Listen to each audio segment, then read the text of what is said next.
Hello दोस्तों, नमस्ते। मैं परबत सिंह राणावत लगभग 1 महीने बाद आपके सामने फिर एक क्लास लेके आ रहा हूँ। दोस्तों, मैं एक बहुत गंभीर बीमारी से गुजरा हूँ। इस दौरान ज़्यादा तकलीफ हुई थी मुझे। आपको ध्यान है, अभी वर्तमान में महामारी चल रही है, तो मुझे इससे उभरने में बहुत लंबा समय लगा। दोस्तों, ये बहुत ख़तरनाक बीमारी है, आप इसको हल्के में मत लेना। जो इससे गुजरता है, जिसके वास्तव में होता है, जो इससे गुजरता है वो बहुत तकलीफ में रहता है। जिससे नहीं होता, हल्का फुल्का होता, निकल जाता है। लेकिन मेरा आप सबसे निवेदन है कि मुझे 1 महीने तक इससे उभरने में लग गया, और आज फिर जब मैं पूरी तरह से स्वस्थ हो गया तो आज आपके सामने फिर उपस्थित हुआ। दोस्तों, मैंने अपना जो टॉपिक चल रहा था उसको बीच में छोड़ना पड़ रहा था मुझे, परिस्थितियों बस। तो दोस्तों, इसके लिए मैं आपसे क्षमा भी चाहता हूँ कि जो मुझे फॉलो कर रहे थे उनको क्लासेस नहीं मिल रही थी। तो इसका मुख्य कारण दोस्तों यही था, मैं बहुत गंभीर बीमारी से गुजरा हूँ। अब मैं स्वस्थ हूँ, ताज़ा हूँ, अपने आप को काफ़ी हल्का महसूस कर रहा हूँ। तब आज का मैंने बाबा रामदेव जयंती भी है, तेजा दशमी भी है। मेरा कहीं न कहीं इच्छा कि आज शाम तक बाबा रामदेव और तेजा की इस पर भी वीडियो बनाऊँ और डालने की इच्छा है। देखो क्या होता है। तो दोस्तों, मैं आज वापस आपके सामने 1 को स्टार्ट कर रहा हूँ। मैंने 2 चीज़ पढ़ा दी थी आपको, सदाबहार 1 और उपोष्ण 1। दोस्तों, दूसरा मैंने आपको पढ़ा दिया था शुष्क 1। आज दोस्तों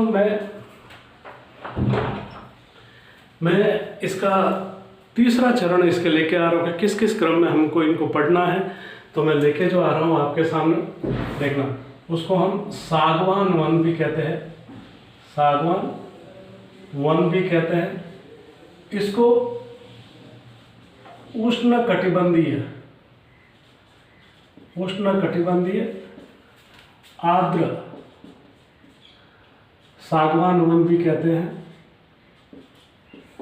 और इसको चौड़ी पत्ती वाला 1 भी कहते हैं। अगर पेड़ों के आधार पर लेंगे तो चौड़ी पत्ती वाला 1। ये दोस्तों 3 ध्यान रखना। ओके दोस्तों, एक दोस्तों आपको ये बता दूं, हमें इन्हें क्रम से, तो मैंने सबसे कम जो राजस्थान में 1 है वो उपोष्ण लिया था। ये क्रम आपको याद रखना था, सबसे कम। आपको सीधा भी पूछा जाए कि राजस्थान में किस प्रकार का 1 कम है, तो उपोष्ण कम है। इसके बाद लिया था मैंने शुष्क, और आज मैं तीसरे क्रम में ले रहा हूँ आपको सागवान 1। तो दोस्तों, ये था तो 0.38%, ये था 6.23%, और आज जो सागवान ले रहा हूँ वो 6.87%, या आप इसको 7% भी लिख सकते। तो आप एक क्रम से भी याद रखें। फिर आपको पूछा जाएगा कि सबसे ज़्यादा कौन सा है, तो वो भी मैं बता देता हूँ। फिर आपके पतझड़ 1 या पर्वतीय 1, ये हो जाएगा आपके पर्वतीय 1 या मानसून 1। याद रखना, ये 24.42% है। और राजस्थान में जो सबसे ज़्यादा 1 है वह अर्ध शुष्क 1 या स्टेपी 1। ये दोस्तों 59.19%। तो आप इसी क्रम में भी याद रखें। आपको इधर से पूछे तो भी याद रखना, और इधर से पूछे तो भी याद रखना। ये महत्वपूर्ण चीज़ है जहां पर आपको ध्यान फोकस करना। अब दोस्तों, इस पे क्या प्रश्न पूछा जाएगा और किस प्रकार प्रश्नों की दृष्टि से पढ़ना। सबसे पहले पूछा जाएगा कि सागवान 1 राजस्थान की किस दिशा में है, तो आपको याद रखना दक्षिणी राजस्थान। क्या याद रखोगे आप? दक्षिणी राजस्थान। ओके दोस्तों, इसमें से पूछा जा सकता है ये कहां पर है, तो सर्वाधिक ये बांसवाड़ा में है। ओके दोस्तों, बांसवाड़ा, प्रतापगढ़, ओके, डूंगरपुर, और आपको उदयपुर का कुछ हिस्सा आपको याद रखना। ओके दोस्तों, ये सागवान हमारे राजस्थान में सबसे ज्यादा सागवान कहाँ होते, तो बांसवाड़ा सर्वाधिक। फिर क्रमशः पूछे तो आपको क्रम से भी आपको इसी दृष्टि से रखना। फिर ये राजस्थान के कुल कितने भूभाग पर है, तो वहां पर भी मैंने बताया सागवान आपको 6.87% या 7%। ये पूछा गया दोस्तों, इसलिए आपको ध्यान रखना। ओके, सागवान कहाँ पर है? दक्षिणी राजस्थान।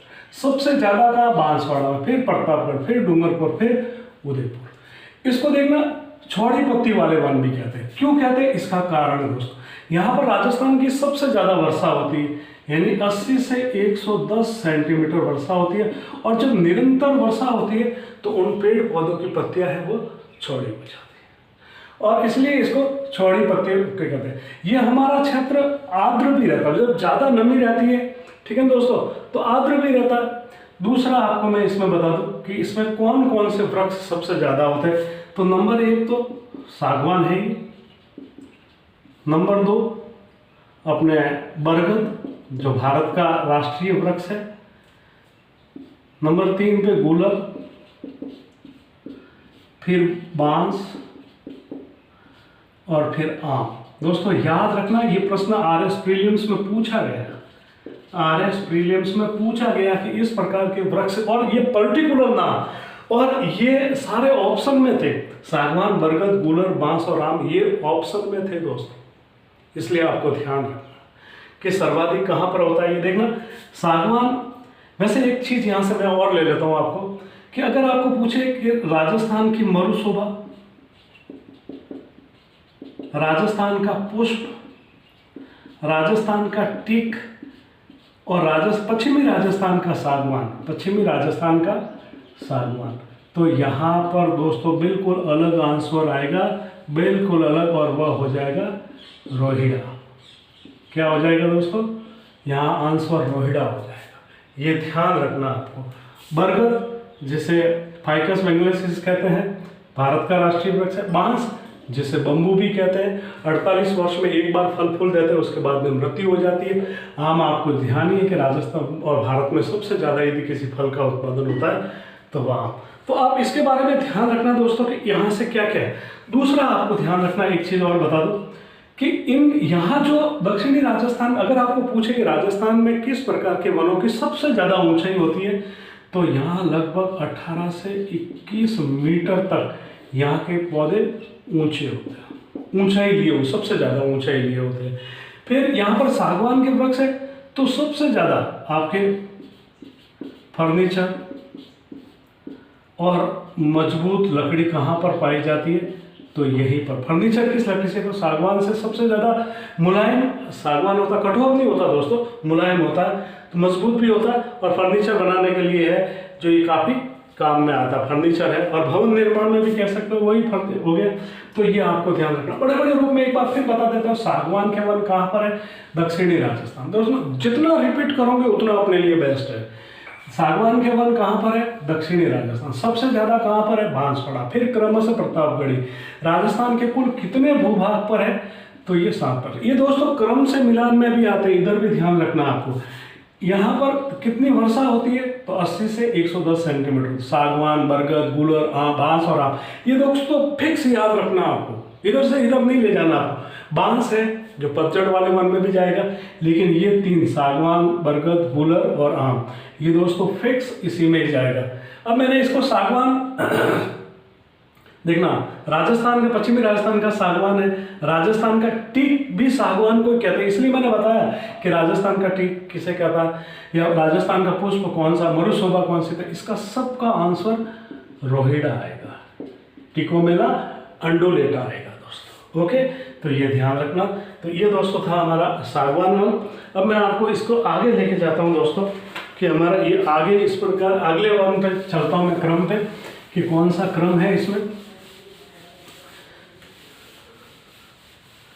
अब दोस्तों आता है आप भले पतझड़ वाला वन ले लो, पतझड़ वन, पतझड़ वन। ओके दोस्तों, आप पर्वतीय वन ले लो, क्योंकि ज्यादातर ये पर्वतीय वन होता है। दूसरा दोस्तों मानसूनी वन, इसका मैं बताऊंगा कि इसको मानसूनी वन क्यों कहते हैं। ये ज्यादातर कहां पर होता है, अरावली और उसके आसपास के क्षेत्र, अरावली और इसके आसपास के क्षेत्र, या अरावली और इसके आसपास के जिलों में दोस्तों। अब दोस्तों इसके देखना, सबसे पहले पतझड़ी वन क्यों कहते हैं, क्योंकि मार्च अप्रैल में अरावली क्षेत्र में होने से पानी की कमी हो जाती है, तो ये अपनी पेड़ पौधों की पत्तियां गिरा देता है, ताकि कम से कम वाष्पोत्सर्जन हो, पत्तियों को मार्च अप्रैल में गिरा देता, मार्च अप्रैल में गिरा जाता, इसीलिए इसको पतझड़ वन कहते हैं। क्या कहते हैं? पतझड़ वन।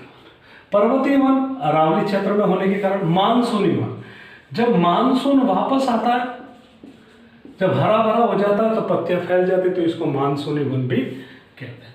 ये कुल कितने क्षेत्रफल पर फैला हुआ है? तो ये दोस्तों मैंने बताया था आपको 24.42 भूभाग पर फैला हुआ, चौथे नंबर पे, ये ध्यान रखना। कितने नंबर पे? चौथे नंबर पर। देखना, उपोष्ण वन एक बार वापस बता देता हूँ, उसके बाद शुष्क वन, उसके बाद सागवान और उसके बाद पतझड़ या मानसून।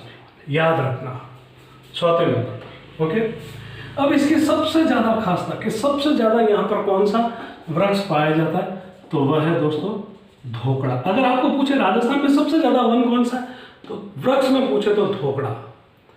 ओके दोस्तों, धोकड़ा है, आप याद रखना। या आप इसको ढाक भी कह सकते हैं, आप इसको फ्लास भी कह सकते हैं, आप इसको खाखरा, स्थानीय आदिवासियों की भाषा में इसको खाखरा भी कह सकते हैं, इसे फ्लेम ऑफ फॉरेस्ट भी कहा सकता है,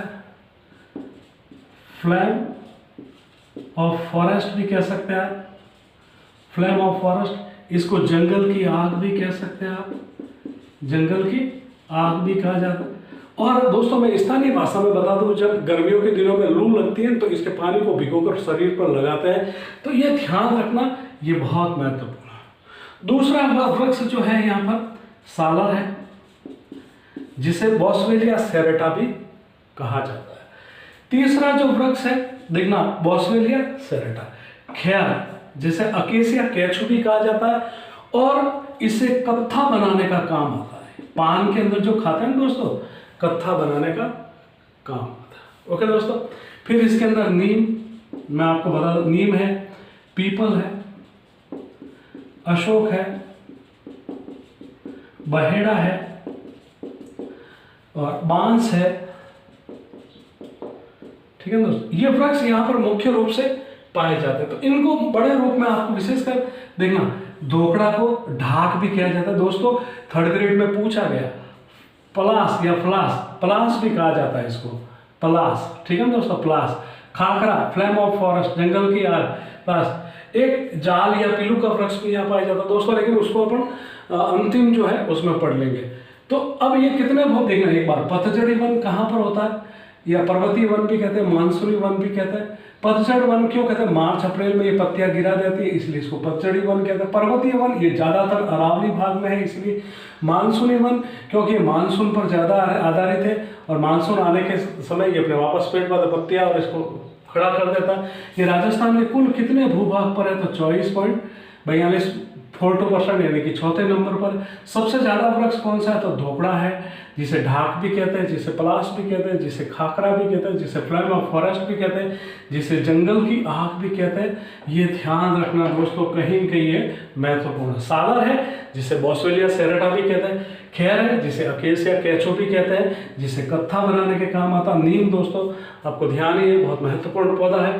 पीपल है, अशोक है, बैड़ा है, बांस है, ये सबसे ज्यादा यहाँ पर पाए जाते हैं। और भी दोस्तों जैसे मैं बता देता हूँ आपको, एक जैसे महुआ, महुआ, ठीक है दोस्तों, इसके फल को चीकू कहा जाता है। आदिवासियों का आप कह सकते हैं, आदिवासी इसको, इसके फल को चीकू कहते हैं। का जो इसकी जो लकड़ी है, इसकी जो पत्तियां हैं, उससे आपके मतलब बीड़ी बनाने के काम आता है, तो काफी महत्वपूर्ण पौधा है। तो ये था दोस्तों हमारा पतझड़ी और मानसूनी वन, इसके महत्वपूर्ण बातें आपको बता दिया। क्षेत्र मैंने बताया अरावली, अरावली के अंदर कुल जो 13 जिले और आसपास की बात करें तो कुल 17 हो जाते हैं, तो ये उनमें लगभग फैला हुआ। विशेषकर जैसे धोकड़ा है तो पूर्वी राजस्थान के मैदानों में, पूर्वी राजस्थान के मैदानों में भी ये ज्यादा पाया जाता है, ये ध्यान रखना। अगर आपको पूछे राजस्थान में सबसे ज्यादा वन कौन सा, तो धोकड़ा याद रखना। ढाक किसको कहा था, इसी को कहा जाता। प्लास किसको कहा जाता, इसी को। खाखरा इसको, फ्लेम ऑफ फॉरेस्ट, क्योंकि पूछा गया दोस्तों, आपको ध्यान रखना। और आरएस में ध्यान रखना दोस्तों, इस प्रकार के प्रश्न ज्यादा बनते हैं, 24.42 क्रम से पूछा जाएगा दोस्तों, यही प्रश्न बनते हैं और इन्हीं पर आपको ध्यान रखना। बाकी मैंने इसका सबसे पहला जो वन नीति आई है, सबसे पहला टॉपिक यहीं से लिया था और वो प्रश्न वहीं से पूछा जाएगा दोस्तों। अब वन है, 5वां वन और अंतिम वन लेते हैं, फिर इसके साइड वाले प्रश्न भी लेंगे अपन कल वाली क्लास में। आज इसका जो 5 प्रकार के जो वन है मैं उन पे आता हूँ। तो देखना दोस्तों, अब जो वन है उनको आप ले सकते हो। नंबर 1 अर्ध शुष्क वन। कौन सा? अर्ध शुष्क वन। अर्ध शुष्क वन। ओके दोस्तों, या आप इसे स्टेपी भी ले सकते हैं, स्टेपी वन। ओके, अर्ध शुष्क स्टेपी वन है, या इसे धोक वन भी कहा जाता है, धोक वन भी कहा जाता है। अब ये दोस्तों कहाँ पर है? नंबर 1 सबसे पहले ये 59.19%, यानी कि सबसे ज्यादा वन, सबसे ज्यादा वन कौन सा है? यही है। अर्ध शुष्क कह दो, स्टेपी वन कह दो और धोका। ये कहाँ पर है मैं इसका क्षेत्र बता देता हूँ। जैसे गंगानगर, हनुमानगढ़, चूरू, सीकर, झुंझुनू, नागौर, पाली, जोधपुर, सिरोही और जालोर का कुछ भाग। लेकिन आप इनको अच्छी तरह से याद रखना। तो सबसे ज़्यादा जिले कवर कर रहा है, तो सबसे ज़्यादा क्षेत्रफल पर कि राजस्थान के कौन से क्षेत्रफल पर सबसे ज़्यादा वन है? तो अर्ध शुष्क या स्टेपी वन। इसमें भी सबसे ज़्यादा वन कौन सा? तो वही आपके धोकड़ा है। ये आपको याद रखना। या आप इसे ले सकते हो जैसे बबूल, जिसे आप बबूल है, जिसे आप अकेशिया अरेबिका कहते हैं, अकेशिया अरेबिका कहते हैं। इस प्रकार के वन यहाँ पर ज़्यादा है। खेजड़ी भी देखना जरूर, शुष्क में भी है और अर्ध शुष्क में भी खेजड़ी यहाँ पर वृक्ष ज़्यादा है, जिसको मैं खेजड़ी के बारे में अमूमन शुष्क वन में पढ़ा चुका हूँ। तो ये ध्यान रखना कि यहाँ पर सबसे ज़्यादा क्षेत्रफल था। और यहाँ की वर्षा की बात करें दोस्तों, तो 25 से 50 के बीच में सेंटीमीटर में यहाँ पर वर्षा होती है। तो यहाँ पर कम होती है, तो उसी हिसाब से यहाँ पर वृक्ष होते हैं। तो दोस्तों ये थी मेरी आज की क्लास। लंबे समय बाद में आपके सामने आया दोस्तों। तो अगर मैंने बिल्कुल प्रश्नोत्तर के कौन कौन से प्रश्न अब तक पूछे गए और कौन कौन से प्रश्न आगामी टाइम में किस किस वन क्षेत्र से पूछे जा सकते हैं, तो ये थी मेरी आज की क्लास। अगर आपको बहुत अच्छी लगे दोस्तों, तो आज लंबे समय बाद में मेरी पहली क्लास है, अपने दोस्तों में भी फैलाए। और सभी दोस्तों से आग्रह और हार्दिक निवेदन है कि मेरे चैनल को ज़्यादा से ज़्यादा सब्सक्राइब करें और एक महीने भर के गैप है उसको आप निकालें। मैं भी प्रयास करूँगा, आप भी करें। नमस्ते दोस्तों।